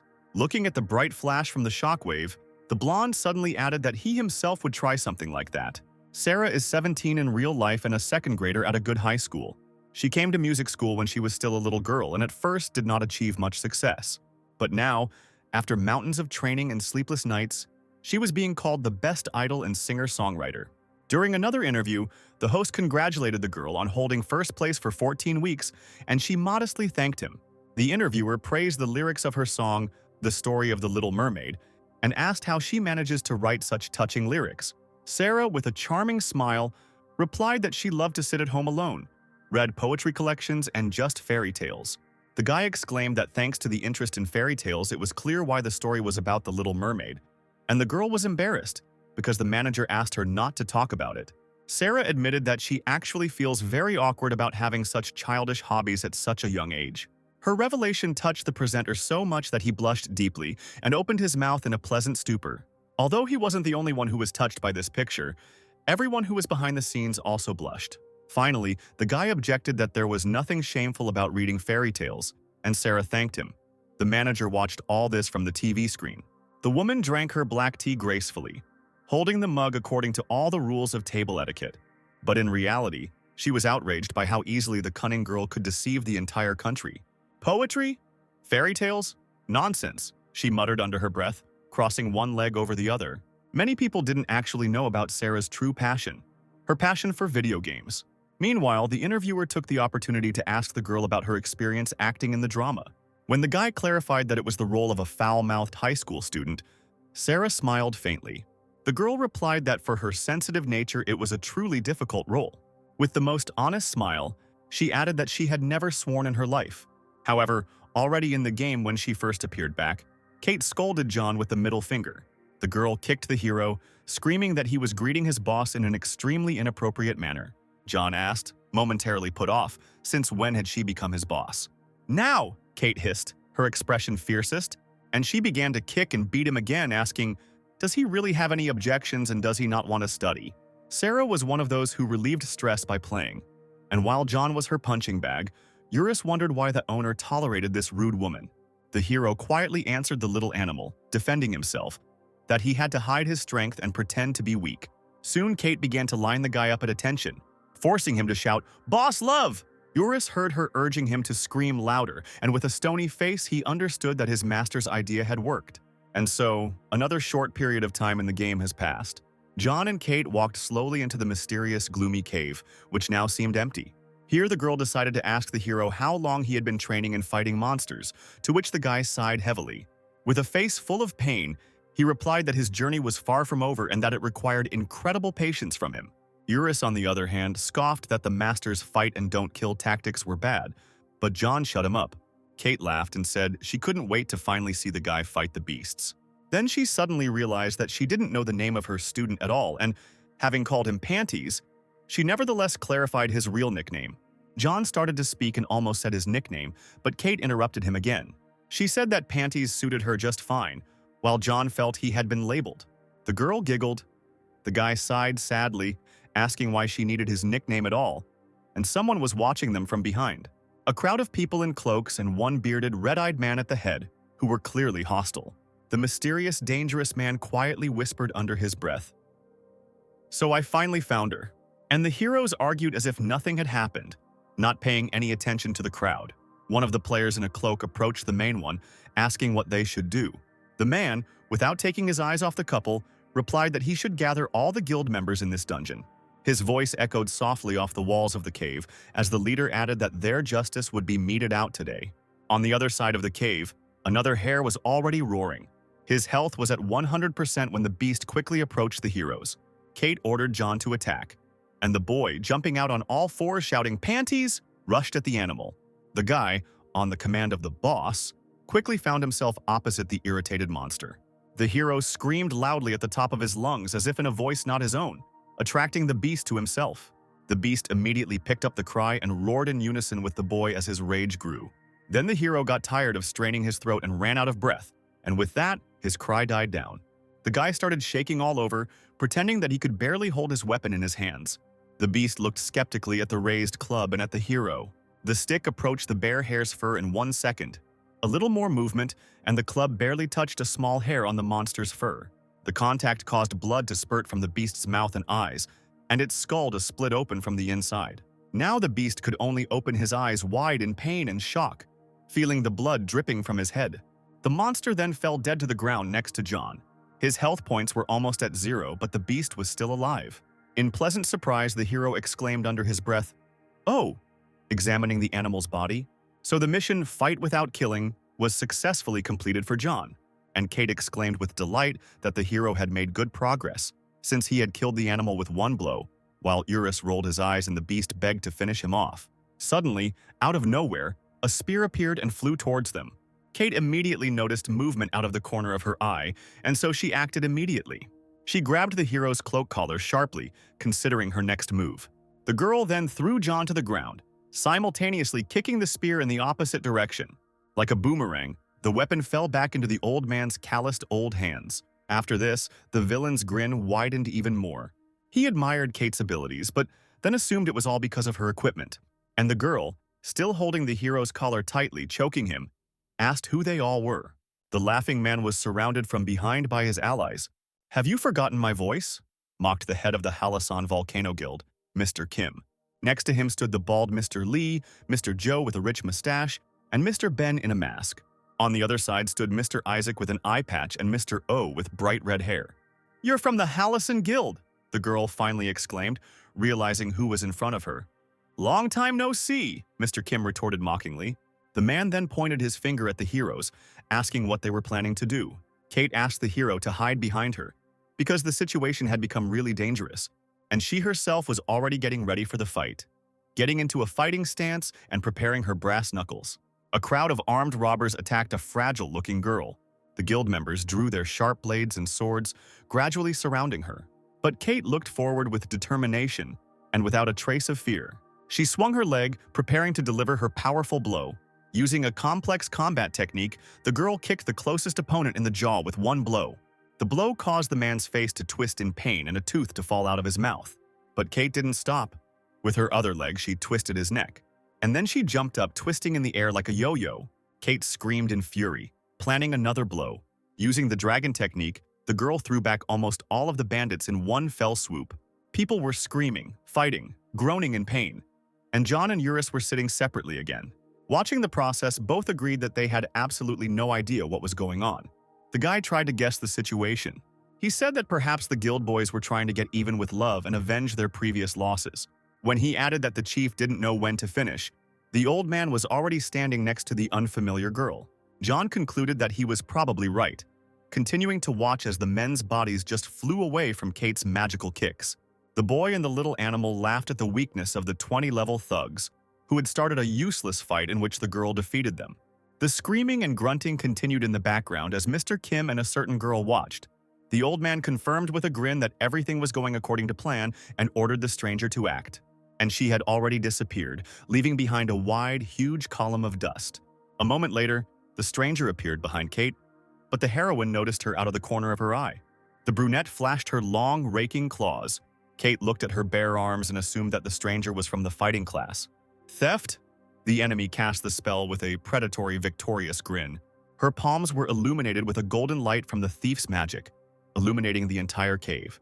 The glow blinded Kate for a second, causing her to instinctively cover her face with her hands. A few seconds later, the girl immediately looked down at her palms in shock. However, it was now too late. The brass knuckles were no longer on her hands. "My God, what a wonderful weapon!" exclaimed the thief, who now appeared behind the girl. The brunette noticed that Kate was clearly born with a silver spoon in her mouth, since the brass knuckles of silence cost almost 11,000 gold pieces. John asked in shock what kind of skill it was, to which Urus replied sullenly, "Stealing a thief's class." The little animal was clearly embarrassed by something. He muttered that this shouldn't be the case. To this, John responded in a relaxed manner that he had nothing to fear, since he only had his underpants and a cloak. There was a moment of awkward silence as the boy's words slowly sank in. Gradually, the realization came that a few centimeters away from the hero lay his most powerful weapon in the world. And then he turned to the club, realizing that this was the perfect target for the thief. The smile immediately turned into a strained and much more tense one. The hero suddenly jumped up from his place, which immediately attracted the attention of both girls while they were in the epicenter of the battle. Screaming, he grabbed the stick tightly in his hands and ran as far away from the thief as possible. Mr. Kim told the mercenary that she didn't have to touch the guy. There was nothing to steal anyway. However, the brunette did not answer immediately, but instead paused mysteriously. At this time, John moved further and further away, nervously gripping the club in his trembling fingers. The brunette suddenly perked up, blushing strangely and grinning broadly, almost crazy. She immediately threw the brass knuckles towards the old man, having found a more interesting target for herself. The girl finally replied that he couldn't understand her animalistic thieving instincts. "Stealing from a beggar is even more fun," the mercenary exclaimed enthusiastically, her cheeks still flushed. And in an instant, she found herself opposite the stunned hero, preparing to commit her favorite crime. "Hello, dear," the girl smiled broadly, already preparing her nimble fingers for action. Blushing with lust and anticipation, she asked where John was going in such a hurry. The thief extended her greedy hand towards him, and the hero only clutched the club tighter. John thought hastily that now was clearly not the time to hide his power from Kate, no matter how much he wanted to. His heart pounded loudly in his chest, and his hand was gripped in a death grip on the wood of his weapon. "Die!" the hero screamed furiously, swinging his club towards the girl. The entire area around the hero's blow was hidden behind a thick layer of dust and dirt. Kate and the Hallison Guild members stood frozen in place, watching what was happening. Urus was also clearly surprised by this turn of events and could only watch from afar. The silhouette of the guy finally began to become slightly visible from the thick fog of dust. Only the wooden club was no longer in his hand, and the completely unharmed mercenary stood opposite, calmly waving his weapon. Her sly, victorious smile framed her lips and revealed her neat fangs. Grinning happily and admiringly, she said that this club was now rightfully hers. The horror that flashed across John's face was beyond words.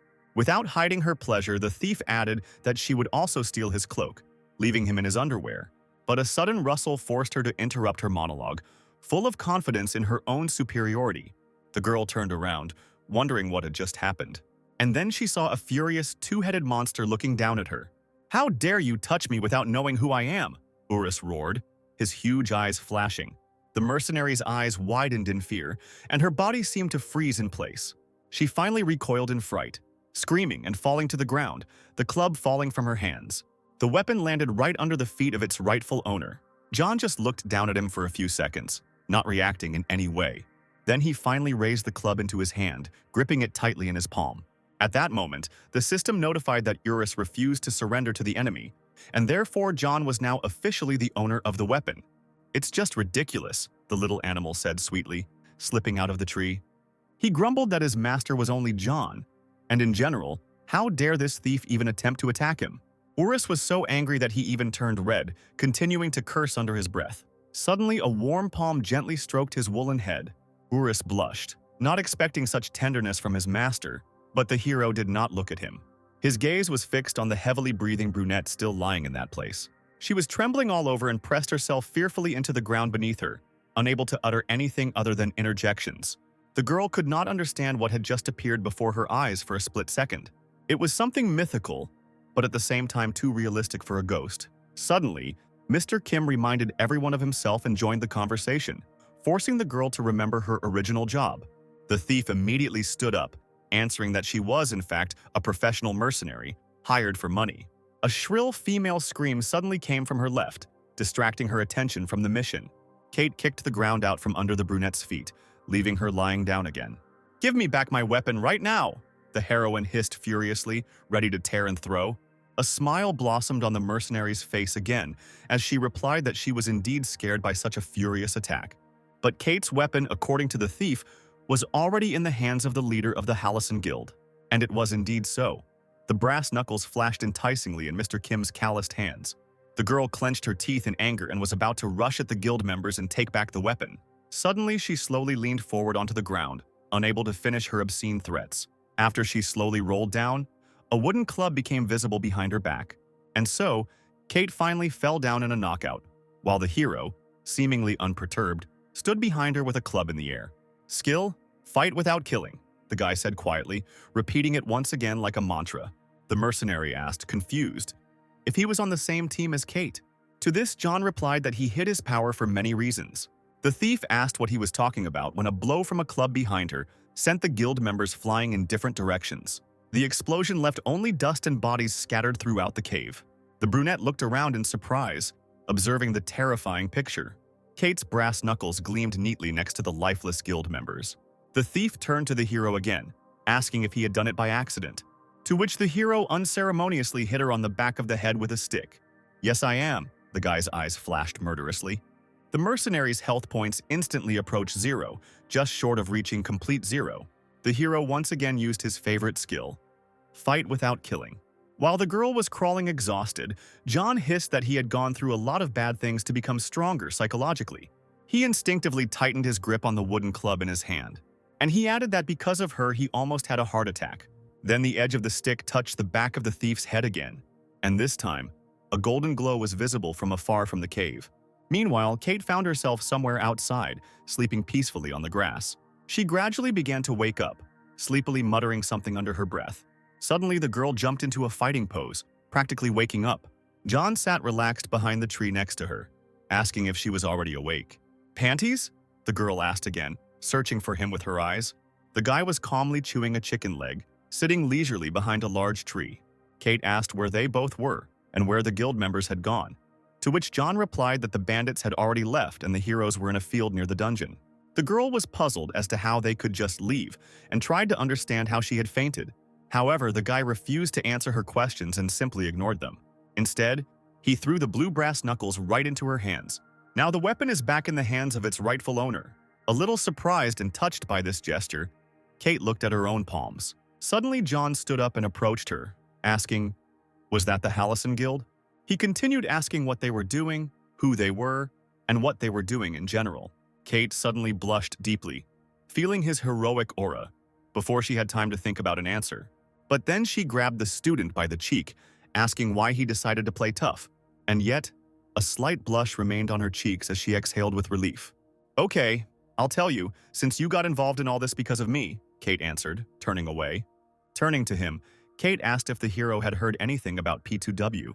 The guy was taken aback at first, but then reasonably asked what it was. "Pay to win. They use it in games," Eurus immediately answered the guy. John was surprised that a simple NPC like him even knew about such a thing. The little animal added with a selfless smile that he had read about this term on NamiWiki. The dragon launched into a huge and insanely long tirade about what the term meant, but his long monologue was interrupted by Kate. "P2W is about people who spend billions on games," she said, as if cutting off the answer. And so it dawned on the guy that the people from the guild were P2W players, and Kate confirmed it. The girl said that she had accidentally bought her knuckle dusters at an auction a few months ago, and then the Hallison Guild began to pursue her in order to take the weapon away. However, she immediately laughed that they were actually just old swindlers with terrible skills, so she always won against them, and the hero joined in the chuckle. But Kate couldn't help but be surprised at how the guy was able to return her brass knuckles, and John frantically began to think about how to justify himself. Well, they just forgot about them and ran away. "Yes, that's how it happened," the hero mumbled uncertainly, which didn't convince her at all.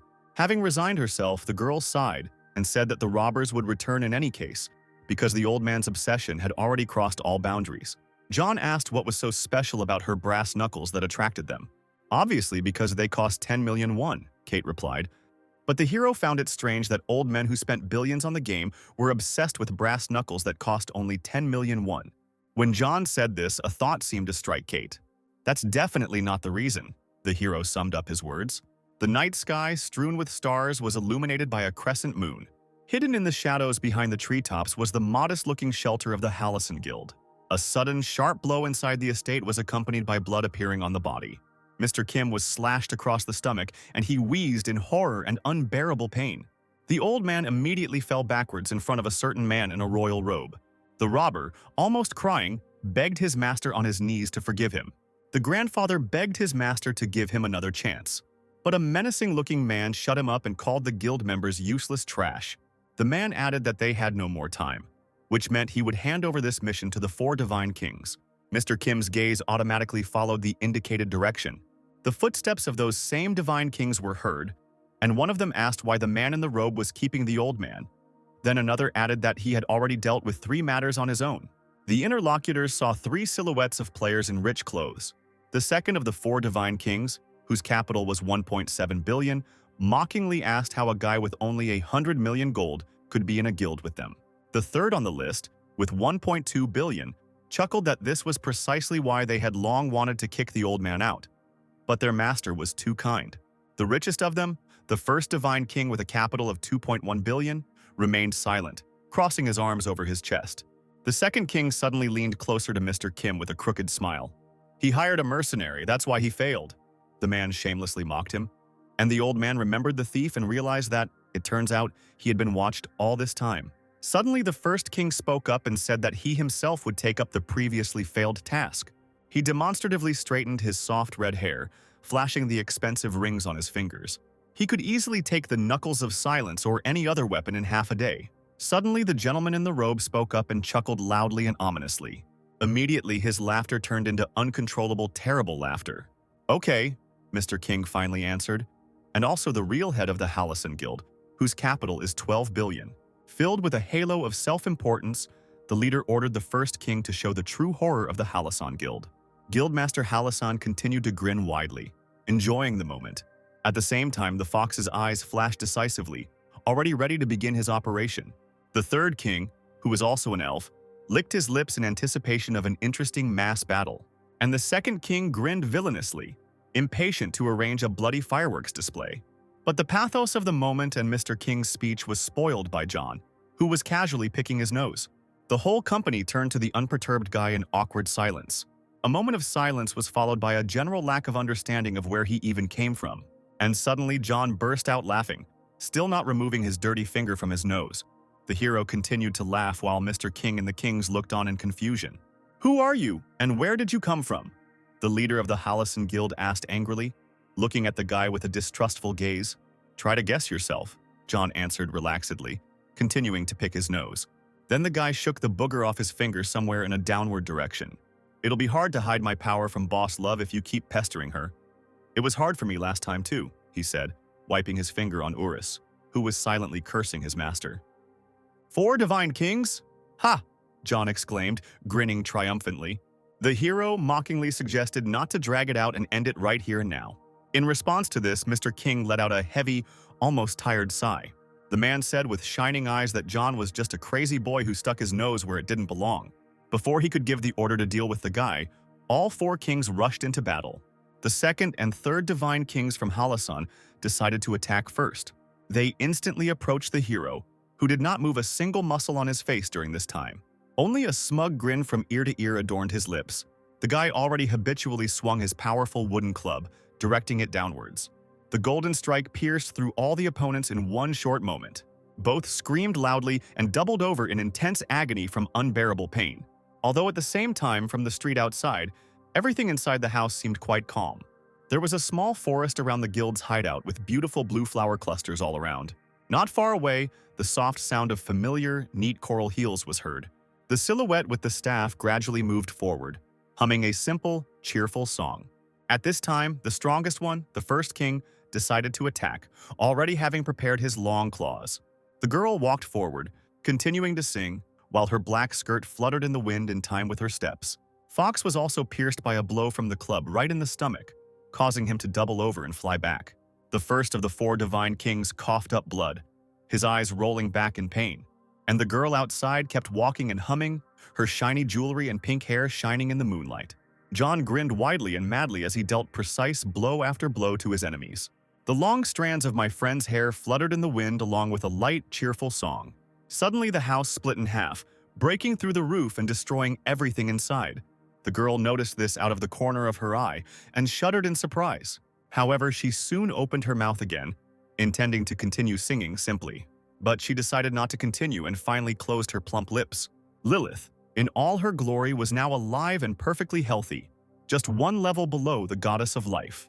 "Oh my God!" she exclaimed with a slight half-smile, almost in admiration, anticipating an interesting spectacle.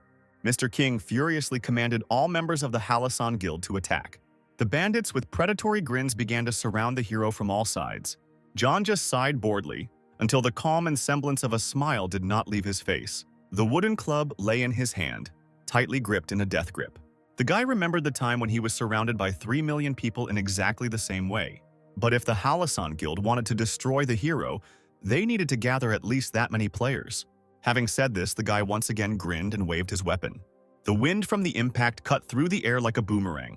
It landed on the nearest bandit, instantly shattering his jaw. A bright flash from the explosion captured a guild member flying several meters away. But the guy didn't stop there. A bloodthirsty flash appeared in his eyes as he prepared to strike again. A bright golden light engulfed the space where the club had passed like a halo.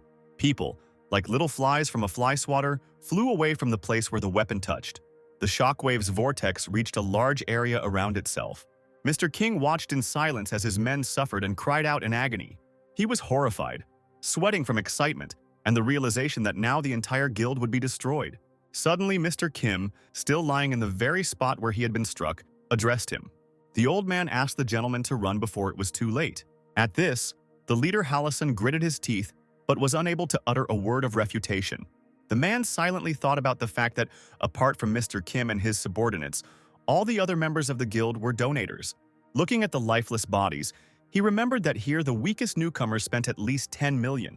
And even the top 5 guilds could not look down on Halasan. But now Mr. King was sweating more and more from tension and fear. Looking at the blazing blows, the man wondered who John was and how he could so easily deal with any of the guild members.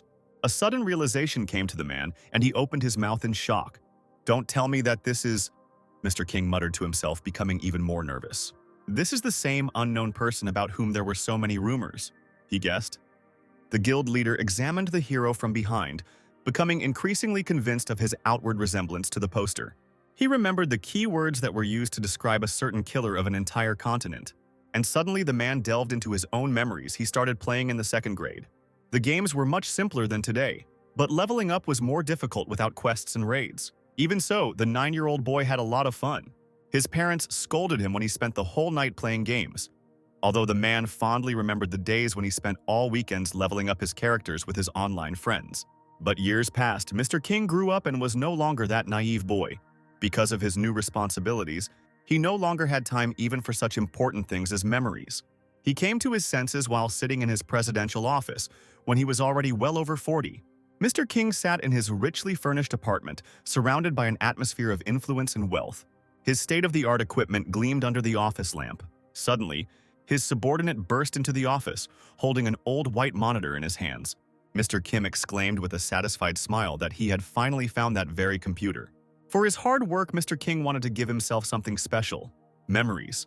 When the old man asked if the boss really wanted to play on an old antique, the man replied that he was a fool and that this computer was recreating the atmosphere. Finally, the director's fingers pressed against the mouse, and his heart began to pound as if he had gone back in time, at the time where the boy met his first love in the form of the very first downloaded game. And now he was sincerely jubilant, like that same 9-year-old child, looking at the old monitor. The smile of euphoria remained on his face for some time, and great interest shone in his eyes. But gradually the lips became narrower and narrower, and the sparkle in the eyes faded with every moment. The jubilation was replaced by rapid addiction, and there was no trace left of the previous emotions. And very soon all his efforts to once again experience the past euphoria completely lost their meaning. Meanwhile, John literally smashed his opponent's face with another blow from a stick. Another blow pierced the ground, and the guild member fell dead with a loud, distinctive thud. The earth around continuously trembled and exploded from the hero's actions, and split apart in the most unexpected places. Mr. King watched the chaos unfolding before him, with an unreadable expression on his face. The man clenched his teeth again and tensely clenched his jaws, either from fear or anger. Lifeless bodies scattered by explosions lay scattered in the cracks in the floor around. Baring his teeth in a grin, John turned around, confirming to himself that he was almost done with this. He looked at Mr. King and Mr. Kim and asked mockingly if they were the only two left. Guild leader Hallasun looked down, clearly unable to say a word. The hero relaxed and tucked his wooden club into his bosom. He exclaimed enthusiastically that such a miserable end had come to P2W players and asked why they were stealing other people's equipment. "Time for a beating, old man," John smiled triumphantly, slowly approaching. These words caused even more sweat to run down Mr. King's face in anticipation of pain. He remembered how, without a drop of doubt, he quickly twirled his finger on the mouse wheel in his office. How he, as if hypnotized, stared fixedly at the screen of the old white monitor. Made an in-game purchase worth around 12 trillion won at one time. He was not the only one who changed under the pressure of the times, although changes affected all areas of his life.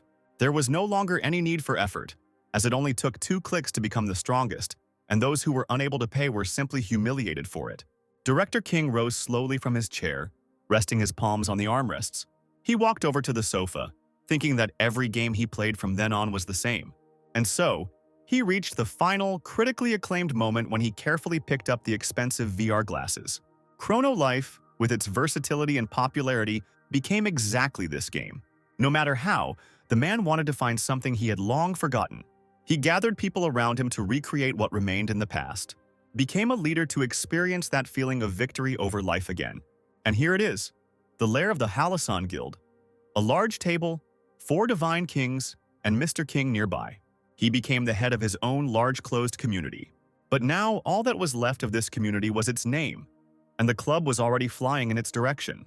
However, John did not kill him and hit him as weakly as possible, while comically hunching over and making a face. "Skill? Fight without killing," the hero said calmly, making an even bigger face. Blood gushed from Mr. King's mouth, and he began coughing uncontrollably. Then the man fell to the cold ground with a crash of his golden armor. While he was shaking in pain, unable to rise, Mr. Kim called out to him. And John repeated that the Hallasun Guild was now finished and insistently asked not to bother Boss Love. It irritated him. "I hope we never see each other again, old man." The guy said goodbye, turned around and walked away. Mr. King suddenly clenched his trembling hands into fists. "It's you, isn't it?" he asked hoarsely, rising to his feet. The leader of Hallasun asked if John was the one who destroyed the top 5 guilds and killed 3 million players of the World Alliance. The hero turned around and his expression suddenly became more serious. Mr. King couldn't stand it. He began to laugh nervously and hysterically. Taking a few trembling steps towards the boy, the man asked, "How much money did you spend on this? It really takes a lot to have that kind of power," the guild leader continued curiously. The hero listened silently as the old man continued that the boy would soon understand something important. All efforts were spent on searching for something that in fact did not exist at all. Mr. Kim heard these words, surprised by his boss's sudden revelation. The old man was genuinely worried about his boss, even if it was not mutual. Having heard the man's monologue, John asked again what nonsense he was just talking about and added that he himself had also spent a lot of money on the game. Mr. King nervously began to consider how much the hero could have spent on such power. Tens of billions? No, hundreds of billions. And John, standing half-turned to him and looking at him from under his brows, paused dramatically. 55,001 for basic warrior equipment, the guy finally said. At this moment, Mr. King was unable to utter a word. The man stood there in complete stupor, his jaw almost dropping in shock. And the hero turned around and walked away again. His mission as an observer was fulfilled. The expression on the Hallasun Guild leader's face was unreadable for a long time. 55,001. For a warrior's basic equipment? The old man muttered under his breath. His first attempts to play in his distant childhood came back to him again. Those special feelings from passing levels, euphoria and delight. The director smiled bitterly, realizing how pathetic he had actually been all this time. Then the man began to laugh even harder, as if hysterically. Mr. Kim looked up at him with surprise and confusion. Suddenly, the boss asked how many games they played after Lineage, and the old man replied that about 8. The director's bitter grin gradually grew wider. Smiling almost sadly, Mr. King exclaimed that this game was really very interesting. Of course! A familiar, overly gentle female voice suddenly rang out. The guild leader winced, immediately looking for the speaker out of the corner of his eye, and Lilith added that chrono life was divine. The girl waved at him with a sweet smile and remarked that it was quite a nice night.